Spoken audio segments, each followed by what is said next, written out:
and welcome to Monkey Broadcast, a monthly review discussion show with me, the Jelly Monkey. And me, lack of attention span, apparently. Oh dear. And this is not a good Crusader, there we go. This is the month of October, and this would be the Halloween special of Monkey Broadcast if it wasn't for two critical factors. The first being the fact that we'll record this at the beginning of the month. The second being that I don't give a toss about Halloween and I'm not a big horror fan, so you'll just have to make do with half-assed references and lazy attempts to be scary. Boo. Yeah, sounds just about the same for me because Halloween basically means that it's going to start snowing again. Ergo, Yeah, I mean, I'd probably get excited about trick-or-treating if I didn't live in the middle of nowhere and I had any next-door neighbours. It sounds like me. Except I live in the middle of the desert.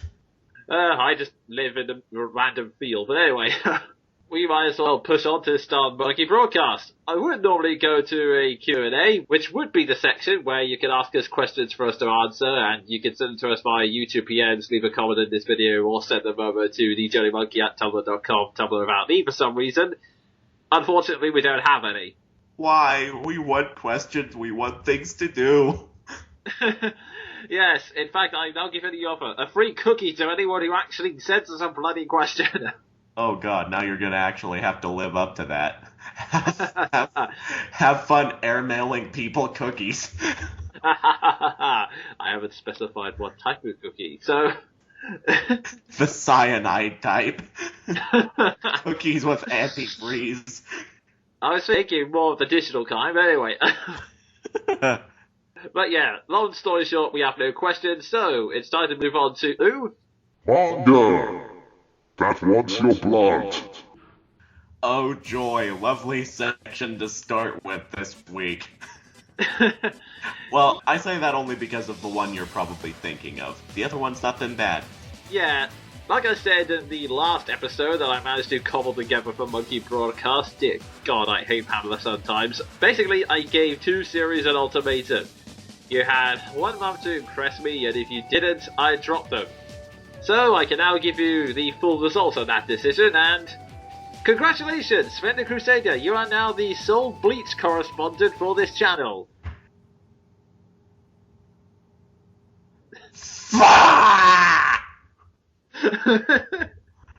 No, please. You should accept it, Sven, it's a promotion. From this tunnel of dog Please, yeah. I'm begging you, put up with it for a little longer. I can't stand this anymore. Yeah, I keep up with a manga podcast, which I'll probably use to find out what's going on in Bleach, because honestly, I just can't be asked to read it anymore. It is just... Ugh. Well, where the heck do we start? Well, in fairness, I maintain what I said. I forget when I said this to you. I don't think it was on recording, but we were on Skype, and I believe I said, at this point, it strikes me as kind of that situation Akira Toriyama was in that someone wouldn't let him in the series, but instead of Toriyama, he just kind of gave up. Yeah, that could have been the case, but I'm not 100% sure. I think it may just be the fact that, well, if Kubo really was desperate to end this series, I don't think he would make boasts like, I could make this run for another 3 years. Actually, it was another 10 years, and that was 2 years ago. Yeah. I think the problem is, from what I've heard, I mean, this is all just speculation. One of us could be right, both of us could be wrong. But, I think Kubo, the first series he ever made was a series called Zombie Power, and that was... For those of you who have not been following this arc, or have not followed Bleach in general, let me give you a quick update. Bleach is a series about Soul Reapers, who are basically Grim Reapers that fight off evil spirits using katanas that can transform into different weapons that have special effects that are getting increasingly broken with each passing arc. The most recent threat are enemies called the Star Riders. The name of the organization is German for Star Riders, and if you're wondering why they're using a German word, well, to be blunt, these guys are meant to be spirit Nazis. No, seriously, all the generic mooks wear World War II gas masks, and one of their main generals is an XP for Hitler's second-in-command. Real subtle. But anyway, these Star Riders, led by their leader, Ju Habak, have invaded Soul Society, the home of the Soul Reapers. and they pretty much start killing everyone right, left, and center. And this is where it gets absolutely ridiculous, because in order to make us realize that this situation is serious, Kubo pulls off two techniques. One, he starts randomly killing off named characters for no reason. In fact, the arc starts off by having the Star Riders kill off Sasakibe before their invasion. Now, for those who don't know who Sasakibe is, he was basically a named extra. That's it. Not much more than that, really. But my word, does Kubo try to make you seem like his death is important. He gets a great big funeral, a flashback to explain his motivation. It's revealed that he has Bankai, basically a Soul Reaper's super move, unlocked but didn't tell anyone because he wanted to stabilize commander. Basically, Kubo decides it's better to give characters characterization after their death rather than, when they were bloody alive. And Kubo continues to do this by giving several extras names and personalities and then killing them off in the same chapter, even though you could be killing off faceless mooks and they would pretty much have exactly the same response. Oh, but that doesn't mean the main characters are fine. Oh, no. Kubo has his eyes on them too. First off, the Star Riders have established that they have the ability to steal Bankai. In other words, steal their most powerful techniques, and even though they have telepathic communication that should allow them to coordinate their plans, even though they expected the Star Riders to invade, even though all the captains knew about this potential threat, 4 Soul Reapers use their Bankai at once and get them all stolen. This is ridiculous enough on itself, especially when you throw in that one of the captains in question, Soifun, is someone who doesn't like their Bankai. She hates it because she is an assassin that relies on stealth, and her Bankai is basically a massive laser cannon, completely throwing stuff out the window. So why she would feel the need to use it now just to get it stolen is it's just silly, really. As if that wasn't bad enough, Kubo starts killing off other established characters right, left, and center. One of the side characters, Kira, gets killed off pretty quickly, and then we turn to the major casualty, Byakuya. Those who have listened to past Monkey broadcasts may remember us commenting on this, but Byakuya is essentially one of the big anti-heroes of the Bleach series. In fact, he was the final boss of one arc, and he gets completely and utterly decimated by one of the Star Riders named Asnot. Now, both me and Sven were annoyed by this. It was pretty clear that the only reason he was being killed off was for shock value. That was it. There was no reason for him to die. His character had not reached a particular point or anything like that. He didn't even go out in a blaze of glory. Like I mentioned, he was pretty much curb-stomped. This is only happening because Kubo wanted to mention to everyone that, hey, this situation is serious, yo. And before anyone comments, yeah, I've heard that it turns out Byakuya didn't die straight away from that battle, and whether or not he'll actually die for real is up for debate. But at the time, the manga was really trying to sell it as, this is it, Byakuya's dead, this is how dangerous the villain was, and it was just so cheap. It just got irritating. And then Kubo decided to completely shift gears for no reason. Enter the series' biggest badass and one of my favorite characters, Kenpachi Saraki, a battle maniac who is one of the strongest fighters amongst the Soul Reapers, despite the fact that he has no Sekai, special move, or Bankai. He is just insanely tough by himself.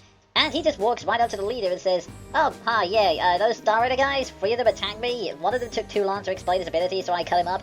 Another guy's abilities were so weak that I cut him in half, and then there was this other guy who transformed into me, but then I decided to become stronger than myself, because apparently you could do that, and yeah, he's dead. So yeah, I have now killed 3 of your superpowered Star Riders by myself off-panel with absolutely no trouble whatsoever, and I'm gonna fight you.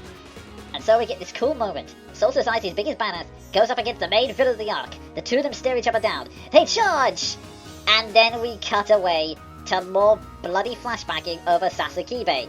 And when we get out of those flashbacks, guess what we find? Kenpachi has been completely and utterly annihilated. I mean, we kind of figured he was going to be curb-stomped, but come on! Playing out the entire battle off-panel? Really? Possibly one of the coolest fights in the series history, and you just completely and utterly skim over it to add character to an extra no one cared about after you killed them? I just don't get it, Kubo. But the main reason why we had this flashback, though, is because we had to get Yamamoto, the leader of the Soul Society, all fired up. Because, an invasion and several of your comrades dead is apparently not enough to get you motivated to protect your home.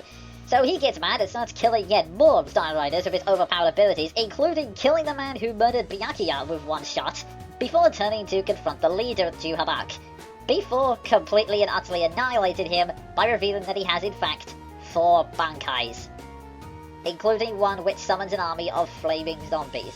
I really wish I was kidding.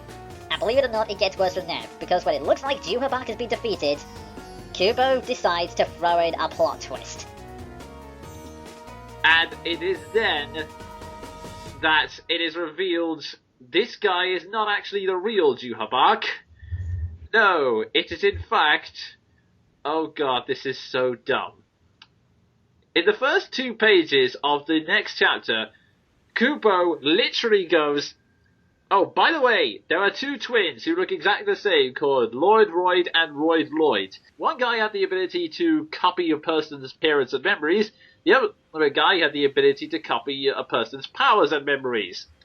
And that's the reason for Juhabak. Yeah.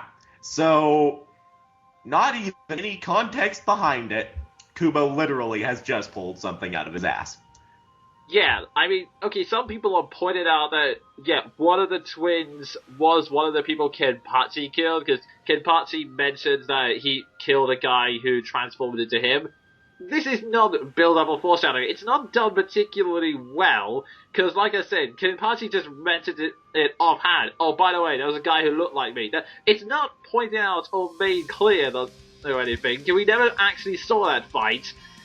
And on top of that, it was such a cheap ass pull, because we knew it was going to happen. I knew full bloody well that it was going to end with Yamamoto dying anyway, because not only was he unleashing his entire payload of abilities, even when it's pretty clear he could have just one-shotted the guy, and even when he had no reason for dragging it out, because Yamamoto keeps saying, yeah, if I use my Bankai, everyone will die because of the extreme heat. So he had no reason to drag it out, but he did, basically just so Kubo could show off everything he's ever thought of. And then, of course, the real Juhabak just comes out and says, oh yeah, by the way, I was chatting to Aizen. No, seriously, I'm not making it up. That was what he was doing. I was chatting to Aizen, and now I'm here, so I'm gonna kill you. And he does. He completely kills Yamamoto in one shot. By the way, about the Aizen thing, you can look back in our history and see me ranting at length about that. I never thought I'd miss him. I never did. Yeah, and thankfully it doesn't look like Aizen's coming back yet, because the guy's quote was, I wanted to see if Aizen would join up with us. He said no, so that idea's gone. Yeah, although I'm not holding my breath, because about that time, apparently Juhabak set some sort of time bomb in the 1st Division headquarters, so that, the prison underneath it, and everything around it has now been obliterated. Yeah, after he kills Yamamoto again with one shot, he decides, let's summon our entire soldiers now, rather than before. Well, in fairness, I wouldn't put that past any sort of fantasy villain. They're always the stupidly arrogant ones. But again, that doesn't really excuse it. Yeah, so it's at this point that they decide, oh, we'll now summon all of our gas mask wearing soldiers, and yeah, they completely blow up Soul Society, and yeah, it was around this point I officially gave up, because, well, like I said, this arc, as it started, has been ridiculously stupid. It has been sliding around all over the place. It can never make up its mind whether the enemy it's facing is someone who is incredibly powerful or just yet another cannon fodder enemy that the Shinigami can use to look awesome. And then, on top of all of that, it's been so boring. Like, the two of us have ranted several times on this. We've been angry. We've nerd raced like hell. We've been so irritated. But now, when I was looking through this, I suddenly came to a realization. I didn't feel anything. I just felt tired and bored when reading it. Like, I knew what was going to happen. I knew Kubo was going to use some kind of arse pull to make it so that Juhabak would come back and kill Yamamoto. Admittedly, I didn't think it would be quite as stupid as the final result, but... but I suddenly realized the only reason I was still reading the series is because manga chapters are incredibly easy to keep up with. I mean, I gave up on the Bleach anime and Naruto Shippuden anime because I wasn't having fun with them, and it actually took effort to find them and wait for the episodes to upload. The only reason I'm keeping up with Bleach is because it easily requires no effort, and now I'm thinking, those are 15 minutes. I could use them on something better. That's 15 minutes worth of editing an audio project someone might like. Yeah, that's the thing. I just don't want to read this anymore. That's why I've officially given up on Bleach, because there has been no hope. Like, Naruto, I know you still dislike the Obito twist, and I will admit, it was so bloody predictable, but I actually really like the way they're handling it. Like, the flashback is interesting, even if the twist on the latest chapter is a little bizarre. Yeah, but hey, at least Kishimoto usually bothers to explain things, unlike someone we just ranted about. Yeah, and at least Naruto is showing elements of why I liked it in the first place. It's still showing that, hey, we're still a good manga, we're just taking a few major missteps in the last few years, you know. Yeah, major missteps that'll probably never get me to read the series the same way again, but hey, at least it can pull decency out of its ass. Yeah, it still shows elements of why it's good, and I can still get an emotional reaction when a certain character comes back, or when my favorite characters died. Bleach, I just don't care anymore. I don't care about any of the characters, except for Kenpachi, but he's now gone, and I knew it was going to happen, so I didn't even feel anything there. It's just for me to actually kind of just get angry at a series, the way I do for VGT and Monkey Broadcast. I actually have an emotional stake. I have to actually care about someone in the series, or care about what's going on, but Bleach, I just throw in a towel. I am just fed up with it all, so I'm just going to have other people recap it to me, whether it be poor old Sven the Crusader or someone else on another podcast. One of those. I'm not interested enough to actually waste time and effort following it anymore. Yeah, and the really sad part is, for me, kinda like Naruto, I used to like this series, and kinda like Naruto, at a certain point I decided I'd take it in my hands to try and do a former Fond fan remake of it, I suppose. Call me pretentious, but I do this. I've always done it. Yeah. So I actually have to keep reading, just so I know what elements to add, because the sad thing is, I still have Bodkais to go through. Oh, yeah. I don't know why. I want to go through and read all this, instead of just cheesing it, but I guess that's against my strange-ass alien standards. Look forward to reading it when it finally comes out, because, yeah, I think anyone could do better than Kubo at this point, I'm afraid. Kind of like how we decided that with Kishimoto, but then again, he got better. And speaking of Kishimoto, just by the by, at least in Naruto, they know how to do a flashback. Yeah. At least when Kishimoto does do a flashback, it has a bloody point, and at least the content's mildly interesting. Yeah, although I will admit that whole Kabuto flashback was completely pointless. Okay, yeah, that one I'll give you. But this one, the whole Obito flashback, I can actually get behind, because even if it doesn't excuse anything he's done over the past 17 years. Yeah. It at least gives you a sense of pity for the kid who he used to be. Yeah. That is true. That's kind of why I like it. And to just get back to Bleach, it's kind of sad that it comes to this, because, like Sven, I really did like Bleach. I used to religiously follow the episodes on YouTube. I have, like, the first few episodes on DVD. I followed the cast of the English dub for a long, long time. It was, like, the third action anime I got into, and I still love moments from the Soul Society arc, and I still love Kenpachi. He's, like, one of the best badasses ever, but... But then Kubo started nipping to the point that he was falling down the plot stairs come the Arankar arc. And I can pin the problem on that one. It took too bloody long. And the time frame was so stupid. I mean, we were there for years and it only took place over the course of a day. Yeah. Not only that, it's the fact that Kubo kept coming up with ideas and didn't know which one to stick with. It's like, okay, we have set up Orihime. She is now one of the most powerful characters in the series. She can literally bend reality to her will. She can bring people back from the dead. She can just completely erase someone out of existence. Actually, no, she's not important at all. No, what's important is that I'm going to invade this random town so that I can meet and kill God, and now several pointless battles. Yeah, and it's not even that. It's more like, nope, she's not important, but my overexposed protagonist is. Oh, heck. I've been over this, man.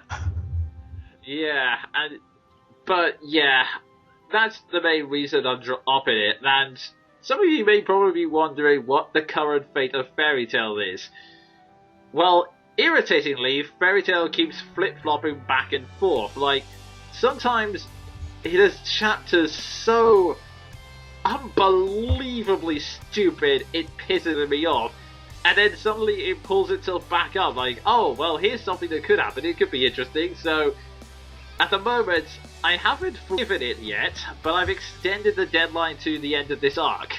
That's Yeah, and sadly it could go either way, because if you remember, both Bleach and Naruto did that before one dropped off the face of the earth, and the other one picked right back up.